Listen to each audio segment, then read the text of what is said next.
ধন্যবাদ। আৰু আজি হয়তো মোক এনেদৰে দেখি ভাবিছে কিয়নো দৰা এনেকুৱা হ'ল, নহয় জানো? মোৰ আচলতে প্ৰেম বিবাহে হৈছিলে। আৰু আমি কলিয়াবৰ কলেজতে দুয়ো প্ৰথম দেখা পাইছিলো। মই তেতিয়া 2013 চনৰ কথা।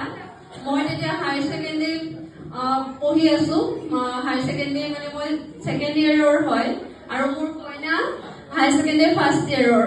তেতিয়া প্ৰথম আহিছে কলেজলৈ, আৰু আহি পেলাই তেওঁ আচলতে চুলিকোছা মোৰ খুব পচন্দ লাগিছিলে, খুব